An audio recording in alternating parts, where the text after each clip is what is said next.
नमस्कार। जय हिंद प्यारे साथियों, आप सभी का स्वागत है। आज इस क्लास में हम पर्यावरण के टॉप 25 क्वेश्चन पढ़ने वाले हैं जो आपके एग्जाम पैटर्न पर होंगे। इसलिए आप सभी से रिक्वेस्ट है वीडियो कंप्लीट देखें और आप लोग 25 में से कितना स्कोर करते हैं वो आप सभी हमें कमेंट बॉक्स में अवश्य बताएं।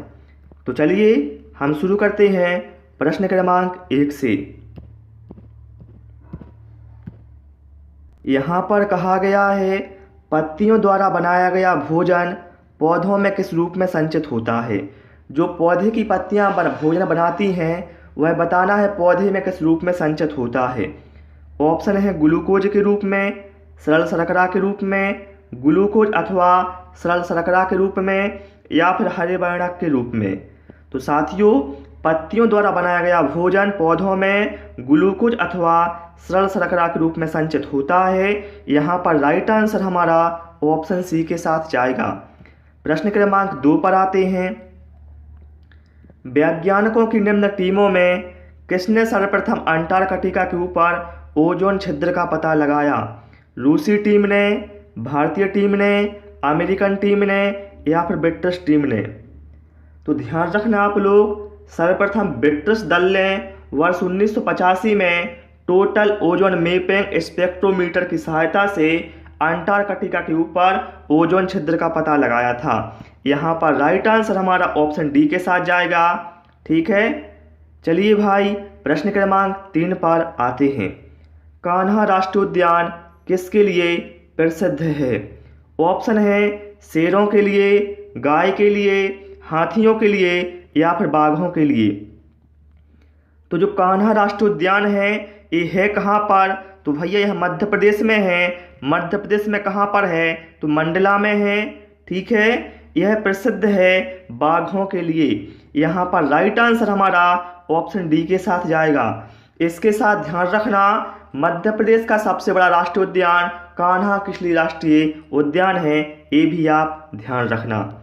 प्रश्न क्रमांक 4 पर आते हैं और आप सभी से रिक्वेस्ट है वीडियो पसंद आए तो वीडियो को लाइक और शेयर करें और चैनल को सब्सक्राइब करें।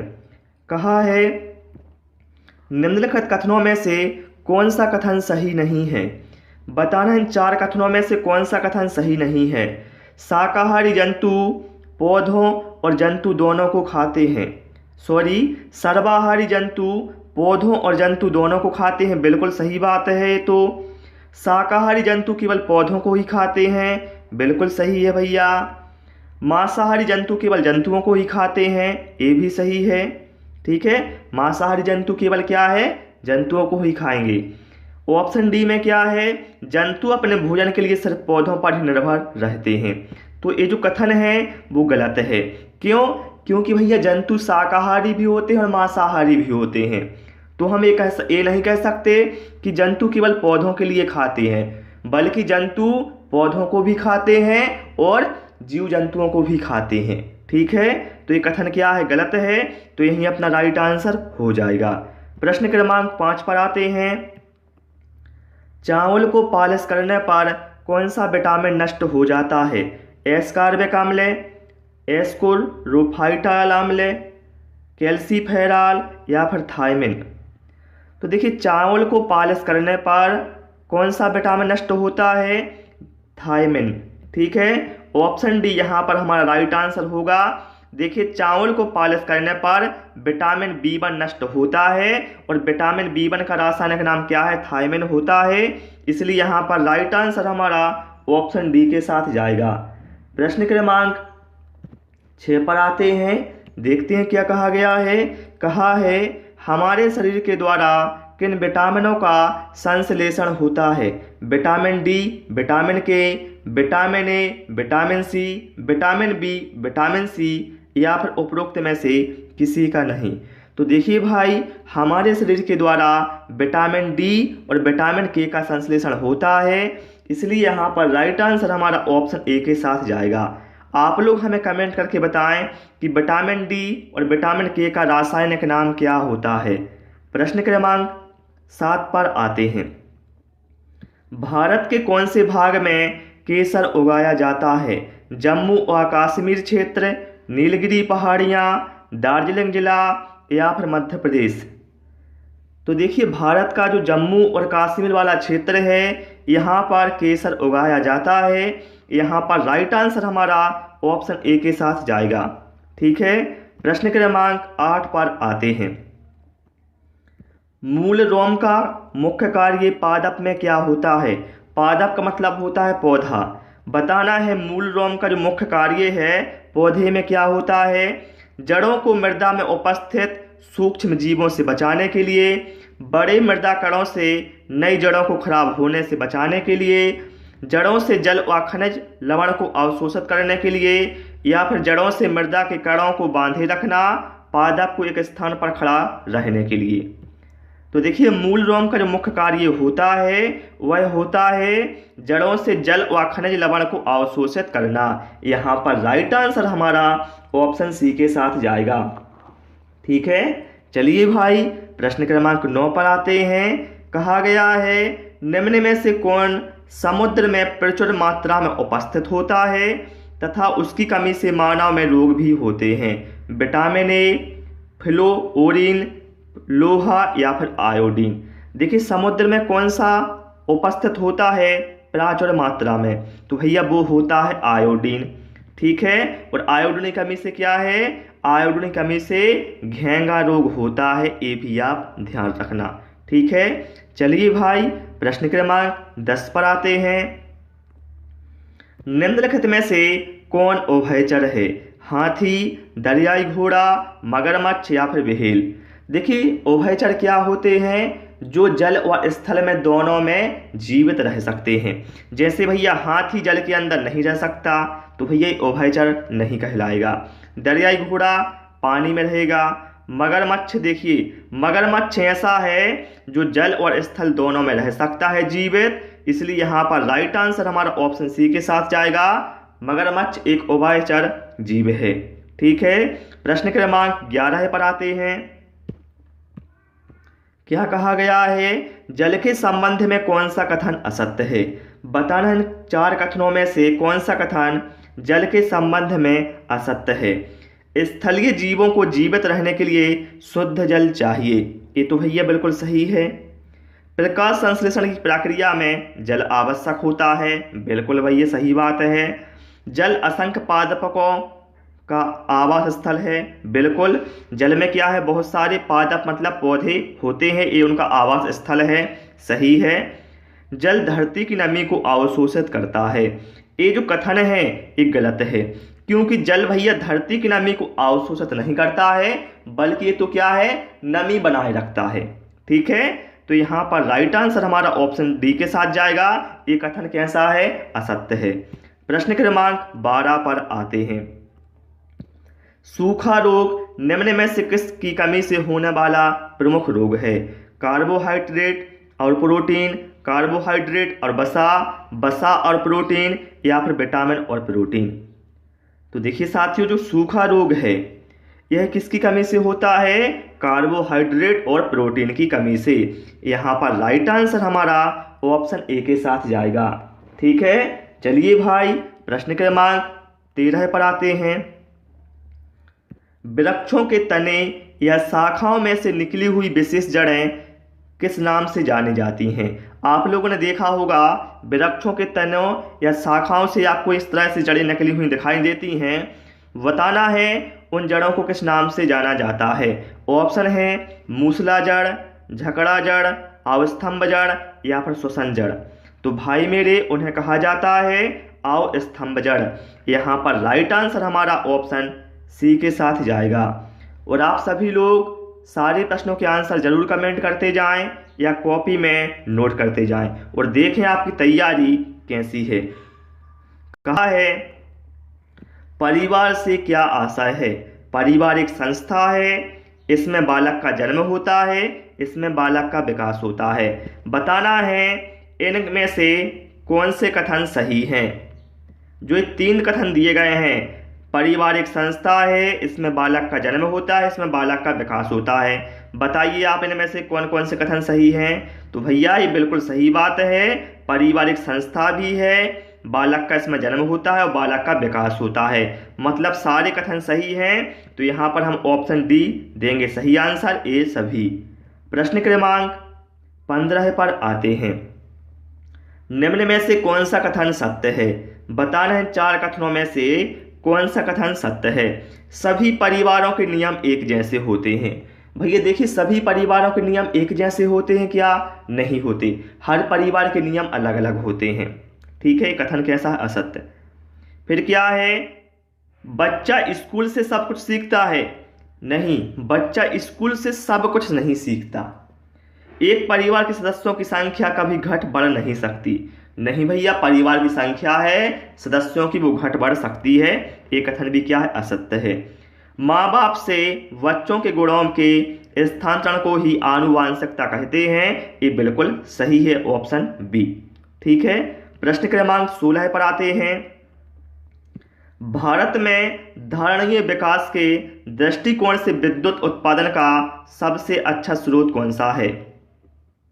देखिए, धारणीय विकास के संबंध में विद्युत उत्पादन का सबसे अच्छा स्रोत कौन सा है? कोयला, जल विद्युत, खनिज तेल एवं गैस या फिर परमाणु ऊर्जा। तो भैया सबसे अच्छा स्रोत है जल विद्युत। इससे क्या है? देखिए, पहली बात तो कम लागत आती है और दूसरी बात इससे जो पर्यावरण है वो ना के बराबर प्रदूषित होता है। प्रदूषित मतलब होता ही नहीं है। चलिए भाई, प्रश्न क्रमांक 17 पर आते हैं। इंपोर्टेंट प्रश्न है सारे। भारत में हाथी परियोजना की शुरुआत की गई थी 1982 में, 1972 में, 1974 में या फिर 1992 में। तो देखिए, हाथी परियोजना की शुरुआत की गई थी साथियों 1992 में। ठीक है, ध्यान रखना, हाथी परियोजना की जो शुरुआत है यह है फरवरी 1992 में की गई थी, जिसका उद्देश्य था कि जो हाथियों का प्राकृतिक आवास है उनको क्या है? संरक्षित करना। ठीक है, और जो हाथियों की संख्या है उसे भी क्या है? लंबे समय तक बनाए रखना। ठीक है, चलिए भाई, प्रश्न क्रमांक 18 पर आते हैं। निम्नलिखित में से कौन सा एक जीवाश्म ईंधन नहीं है? कोयला, प्राकृतिक गैस, पेट्रोलियम या फिर यूरेनियम। देखिए, जीवाश्म ईंधन क्या होता है? ऐसा ईंधन जिसमें जीवाश्म होता है, और हम सभी जानते हैं जीवाश्म ईंधन बहुत लंबे समय के बाद प्राप्त होता है। ठीक है, देखिए यहाँ पर एक कोयला है, प्राकृतिक गैस है, पेट्रोलियम है। ये क्या है? जीवाश्म ईंधन के अंतर्गत आएंगे। लेकिन जो यूरेनियम है यह जीवाश्म ईंधन नहीं है। यही अपना राइट आंसर हो जाएगा। ठीक है, चलिए भाई, प्रश्न क्रमांक 19 पर आते हैं। जंतु भोजन के लिए किन पर निर्भर करते हैं? उत्पादकों पर, उपभोक्ताओं पर, अपघटकों पर या फिर उत्पादक एवं उपभोक्ताओं दोनों पर। देखिए जंतु में देखिए हम ले लेते हैं, यहाँ पर एक गाय ले लेते हैं और यहाँ पर हम सेल ले लेते हैं। अब गाय यहाँ पर क्या है? गाय तो भैया घास खाएगी ना, मतलब गाय किस पर निर्भर है? उत्पादकों पर, है ना। और जो शेर है वो क्या करेगा? जीव जंतु खाएगा ना, मतलब है उपभोक्ताओं पर निर्भर है। तो हम ये कह सकते हैं जो जंतु हैं वह उत्पादक और उपभोक्ता इन दोनों पर निर्भर रहते हैं। यहाँ पर राइट आंसर हमारा ऑप्शन डी के साथ जाएगा। और आपका यदि कोई डाउट रहता है किसी भी प्रश्न को लेकर तो आप कमेंट करके हमसे पूछ सकते हैं। किन बीमारियों के लिए डीपीटी का टीका लगाया जाता है? डीपीटी का टीका आपने कई बार सुना भी होगा। ठीक है, काली खांसी, डिप्थीरिया, टेटनेस, काली खांसी, निमोनिया, पीलिया, डिप्थीरिया, पोलियो, टेटनेस या फिर आंत ज्वार, हैजा या फिर प्लेग। बताना है किसके बचाव के लिए डीपीटी का टीका लगाया जाता है।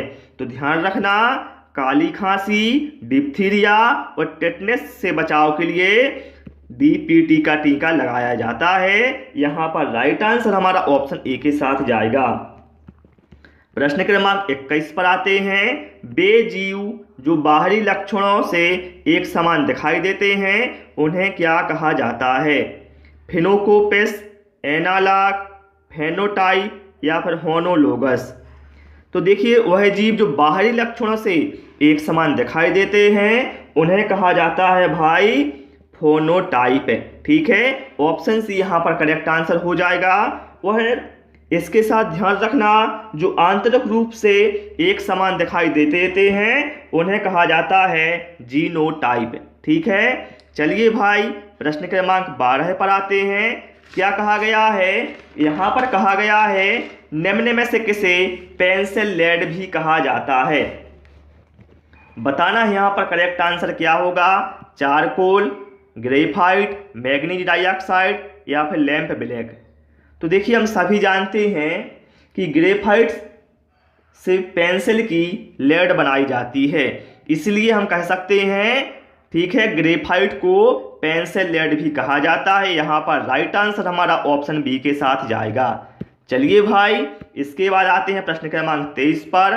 कहा है एक हाइड्रोफाइट होता है, एक जलीय पादप, एक जड़ विहीन पादप, एक पादप रोग या फिर एक समुद्री जंतु। सभी लोग इसका आंसर जल्दी से कमेंट करेंगे क्या होगा। तो ध्यान रखना आप लोग, हाइड्रोफाइट एक जलीय पौधा होता है। ठीक है, इस पौधे की जो जड़ हैं वह कीचड़ में होती हैं तथा पौधा जल में तैरता रहता है। यहाँ पर राइट आंसर हमारा ऑप्शन ए के साथ जाएगा।